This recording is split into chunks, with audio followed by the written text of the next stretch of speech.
So, what I have here in my arms is a weighted baby doll representing a 1-month-old baby that I'm going to put in the carrier, but first in my arm.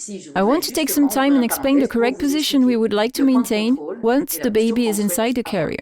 Also, I'd like to point out that for this video I'm using a doll that I'll be trying to handle like a real baby as much as possible.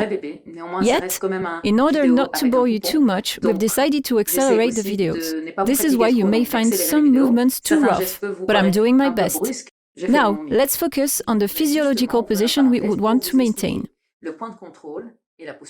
What we need is to carry the baby at kissing height, visible and with unobstructed airways. We're going to join his hands towards the center of his body to help him keep a correct curled-up position. Having their hands at mother reach help babies to stay centered and calm, because sometimes, when the arms are hanging down, baby's head follows and might slide sideways. Joining baby's hands in flexion towards the mid-center will also help keeping his horizontal line. The knees are bent and raised at pelvis width. Make sure that the ankles are parallel to the knees. The ankles can also be placed inwards as long as they follow the knees. We would like to keep this same position we created in arms once baby is inside the carrier. Now, we are going to take the booster kit and pull the pillow towards us, placing baby on it, hoping to keep the same position that the one we had in arms. This can of course be done very quickly. Nevertheless, it's important to take some time to explain this position in detail and to show how to place a newborn perfectly in the carrier. So, how should the baby's feet be positioned? What I should look for, once my newborn baby is against the booster kit, how to position his feet right. We don't want the feet to be stuck between your body and the booster. The baby really needs to be able to keep the natural curled-up position along the booster kit. It's important to make sure that the baby can tilt his pelvis. We don't want him sitting on the edge of the booster, nor on the flipped side. Let's take, for example, this small doll, which weighs less than 3 kilos, just like a newborn. We can easily see that the size of the booster is too big and pushes the legs apart and wider than the pelvis width. If your observations tell you this is also the case, I have the perfect tip for you. We are going to grab a small towel and roll it as tightly as possible. It should be narrower than the booster.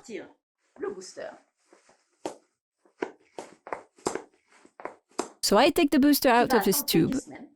Don't worry, you'll be able to use it in a few weeks when your baby will be bigger. Now we'll slide the towel into the empty jersey tube that holds it perfectly tight and in place. Let's find out if it works. Since with a newborn we would like to avoid our baby to overspread his legs, we need the legs to be gathered into a curled-up position, knees at pelvis width, higher than the bottom. Hands are mouth high. We give support with our cheek in order to be able to free one hand while maintaining the position and supporting baby's head. We pull the tube against us and tuck it underneath baby's knee, while our cheek is still supporting the baby's head. I control the curled-up position and immediately pull the central part against baby's back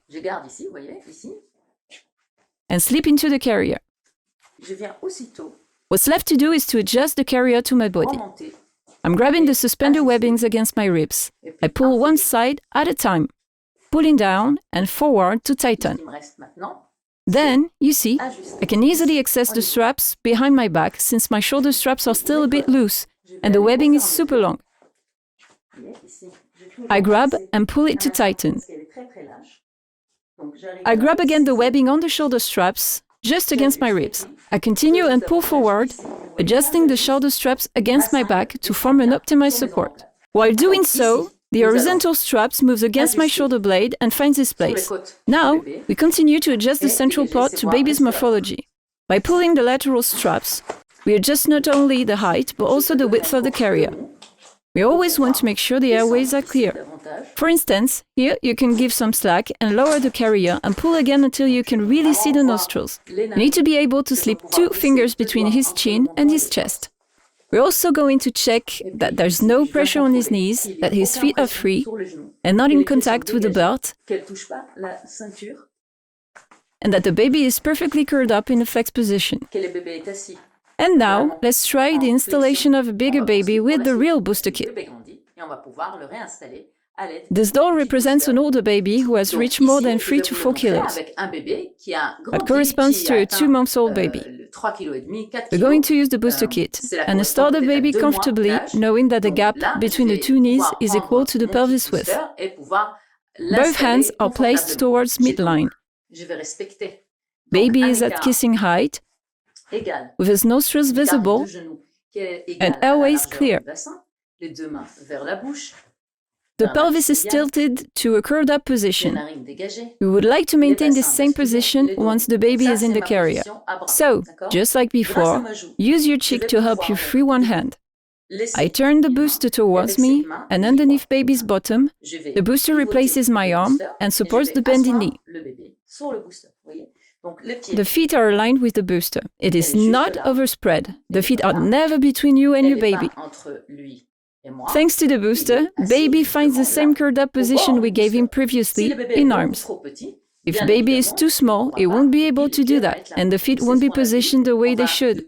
If your baby is still too small, don't hesitate to use the small towel as a momentary solution. Here we can see that baby's knees follow the pelvis width.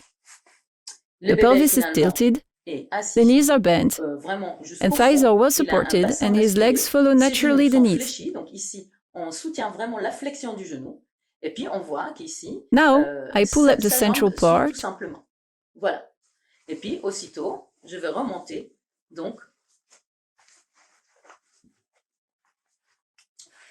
Slip my arm in the suspender and pull the webbings to adjust the carrier perfectly to my size.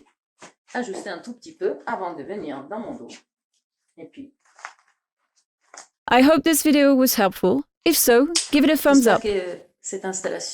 Feel free to comment and ask questions. We will be glad to help and give you answers.